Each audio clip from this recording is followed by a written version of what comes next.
Let me talk to the woman who feels the shift before it's ever said out loud.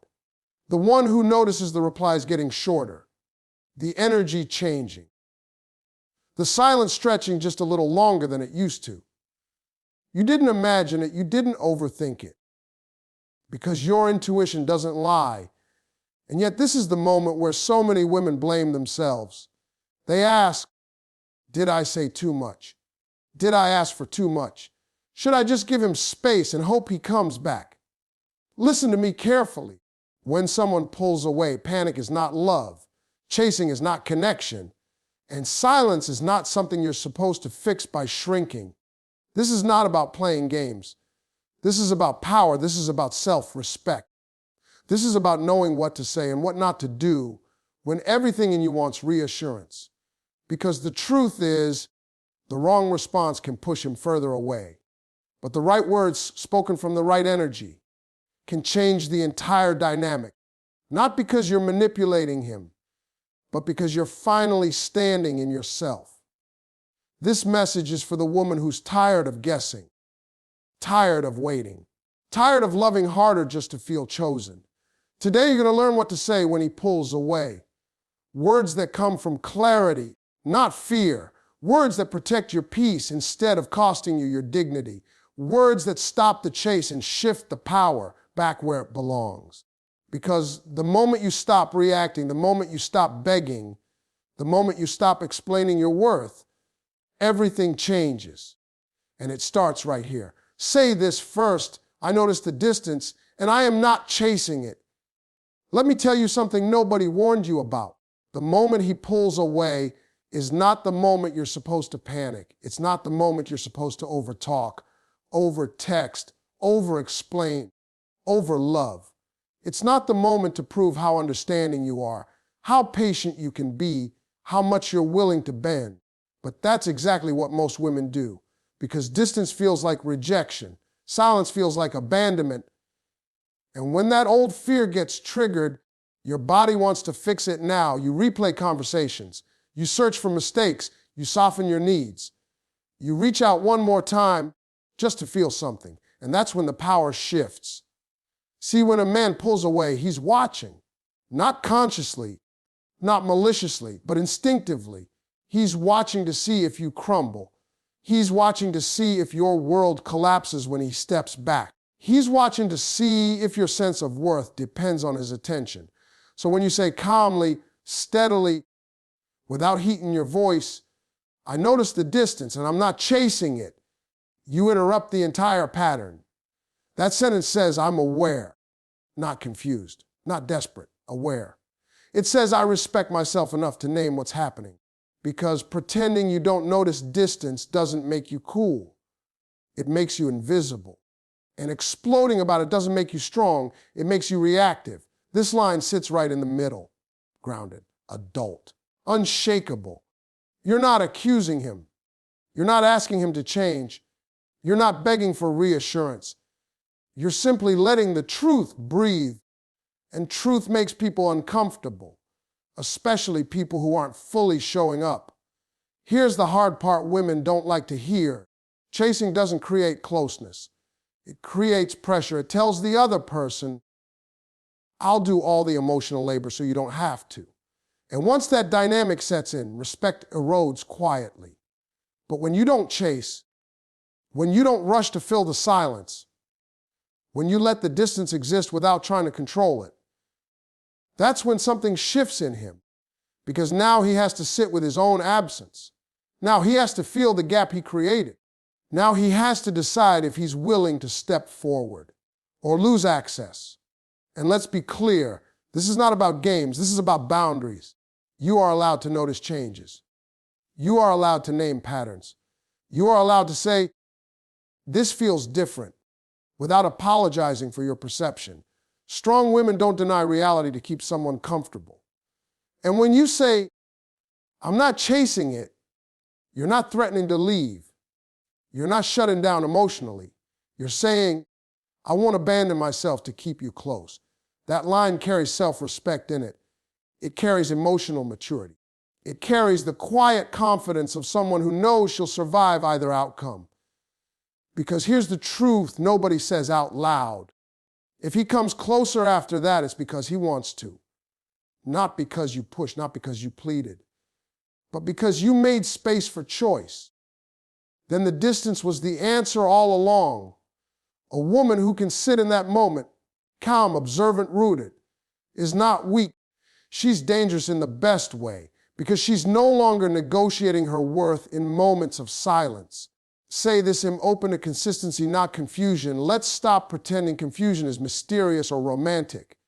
Confusion is exhausting. Confusion keeps you staring at your phone, rereading messages, wondering why the energy changed overnight.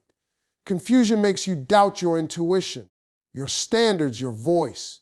And too many women were taught to normalize that feeling instead of naming it. See, consistency feels calm. It feels predictable in a good way. It feels like effort that doesn't disappear the moment things get real. Confusion, on the other hand, keeps you emotionally off balance. One day he's all in. The next day he's distant. One week he's talking about the future. The next week he's busy. And you're left asking yourself questions you should never have to ask someone who wants you. Did I do something wrong? Am I asking for too much? Should I say less, want less, need less? That's the cost of confusion. It slowly teaches you to shrink. So when you say, I'm open to consistency, not confusion, you're not attacking him. You're defining the conditions under which you thrive. You're saying, I don't live in emotional fog anymore. That sentence is clarity in a world that benefits from keeping women unsure. Because here's a bold truth. People who genuinely want you don't leave you guessing where you stand. They don't make you decode tone. They don't give you just enough to stay, but not enough to feel secure. Consistency is not boring. Consistency is safe. Consistency is effort repeated, not intensity performed once and then withdrawn. And when you name confusion out loud, it does something powerful. It forces the other person to look at their behavior without excuses. It removes the comfort of ambiguity.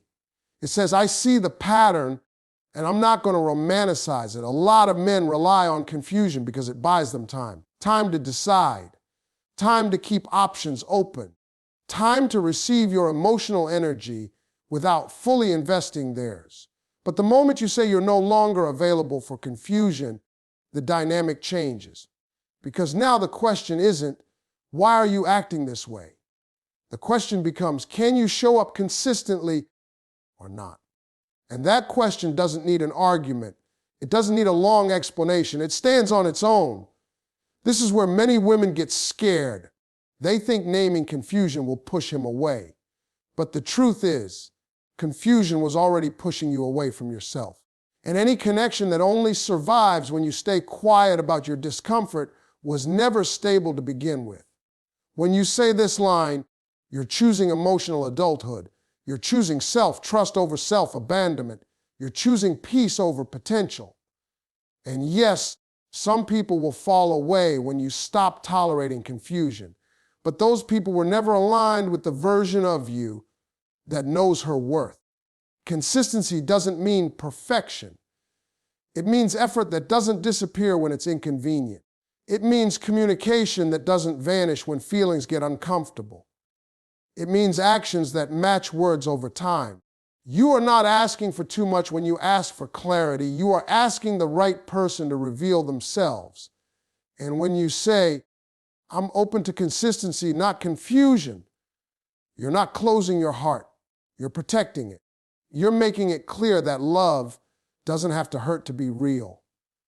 That attraction doesn't have to come with anxiety. That connection doesn't have to leave you second, guessing your place. You stop probing. You stop waiting. You stop trying to earn what should be freely given. And the people who can meet you there will step forward. The ones who can't will fade into silence. And you let the silence speak. Say this: I won't compete with your uncertainty. There comes a moment when you realize the exhaustion isn't coming from loving him. It's coming from competing with what he doesn't know, won't say, or can't decide. Competing with his hesitation. Competing with his fear of commitment. Competing with the version of him that shows up one day and disappears the next. And nobody talks about how draining that is, because competition doesn't always look loud. Sometimes it looks like you're trying to be more understanding than your nervous system can handle. Sometimes it looks like you minimizing your needs so you don't scare him off. Sometimes it looks like you waiting patiently while your own heart is on hold. That's not love. That's survival mode. So when you say, I won't compete with your uncertainty, you're doing something radical. You're stepping out of a race you were never meant to run. Uncertainty is not something you fix. It's something the other person has to face. And the moment you stop competing with it, you stop carrying weight that was never yours. Because let's be honest, you didn't create his confusion. You didn't cause his mixed signals. You didn't invent his hot and cold behavior. Yet somehow, you're the one doing all the emotional work to keep things afloat. That's the trap. Uncertainty feeds on your effort. The more you try to reassure him, the less responsibility he feels to decide. The more you adapt, the less he has to. And when you finally say you won't compete with that, you're saying, I refuse to keep proving my value to someone who isn't sure they can receive it. That sentence lands heavy because it carries finality without aggression. It's not a threat, it's a boundary. It says, I'm not here to audition for a role in your life. It says, I won't be one option among many. It says, I know what consistency feels like, and this isn't it. And here's what's powerful. You don't need him to agree. You don't need him to understand. You don't need him to validate it. The moment you stop competing, you reclaim your energy, because competition keeps you hyper, focused on him. It keeps you analyzing his moods, his responses, his distance. It keeps you asking, what can I do differently? But certainty, real certainty, doesn't require strategy. It requires presence. When you remove yourself from the competition, something uncomfortable happens for him. There's no longer someone chasing clarity for him. There's no longer someone softening the consequences of his indecision. He has to sit with it. And some people don't like that feeling. They'd rather keep someone emotionally invested while they stay undecided. That's why this line matters. I won't compete with your uncertainty. Is you choosing peace over chaos. It's you saying, I deserve a connection where I'm not constantly measuring myself against your doubt. And no, this doesn't mean you don't care. It means you care enough about yourself to stop bleeding quietly. You're allowed to want someone who knows. You're allowed to want someone who doesn't hesitate every time things deepen. You're allowed to want someone who doesn't make you feel like you're always one step away from being chosen. When you stop competing, you stop performing. You stop overfunctioning. You stop convincing yourself that if you just give a little more, he'll finally be sure. And that's when your presence becomes calm instead of anxious, clear instead of questioning, whole instead of waiting. You don't raise your voice. You don't explain your worth. You simply remove yourself from a dynamic that required you to fight for certainty. And that decision, quiet, firm, self-respect, changes everything. Say this, I'm not afraid to lose what isn't choosing me. This is the sentence that separates emotional survival from emotional freedom, because fear is what keeps most women stuck far longer than love ever did. Fear of being alone, fear of starting over, fear of losing the version of him you hope he'll become, fear of admitting that effort hasn't been mutual. So you stay, you wait, you tolerate things you swore you never would, not because you don't see the truth, but because you're afraid of what happens if you accept it. When you say, I'm not afraid to lose what isn't choosing me, you're not being cold, you're being honest. Because what hurts most isn't losing him. What hurts is slowly losing yourself while trying to keep him. Losing your confidence, losing your voice, losing your sense of emotional safety, losing your standards one compromise at a time. That kind of loss happens quietly, and it's far more dangerous than a clean ending. This sentence forces a reckoning. It says, I've realized something important. Love that requires me to beg, wait, or shrink is already costing me too much. And here's the truth people don't want to admit. Someone who isn't choosing you consistently has already made a decision. They're just letting you absorb the discomfort of it. So when you say you're not afraid to lose, that you're reclaiming your power from fear, fear tells you to cling. Fear tells you to negotiate your worth. Fear tells you to accept crumbs so you don't starve emotionally. But clarity tells you something else. Clarity says, what's meant for me won't require me to abandon myself. This line doesn't mean you don't feel pain. It means you refuse to let pain dictate your standards. You're allowed to grieve what you hoped for while still walking away from what isn't real. You're allowed to miss someone and still recognize they weren't capable of showing up fully. Strength isn't the absence of emotion. Strength is choosing alignment even when it hurts. And when you say this out loud, or even just to yourself, you break a cycle. The cycle of waiting for someone to realize your value. The cycle of staying quiet so you don't lose connection. The cycle of confusing attachment with love. Because love doesn't require fear to survive. A man who is choosing you doesn't make you feel replaceable. He doesn't leave you wondering where you stand. He doesn't only show up when it's convenient. And if someone can walk away when you stop giving, then what you had was access, not commitment. That realization is painful. But it's also freeing. When you're no longer afraid to lose what isn't choosing you, you stop clinging to potential. You stop romanticizing effort that never stabilizes. You stop bargaining with your intuition. You create space, and space tells the truth. Some people step up when they feel that space. Others disappear into it. And instead of chasing, you observe. Because now you understand something crucial. Being alone is not the same as being unchosen.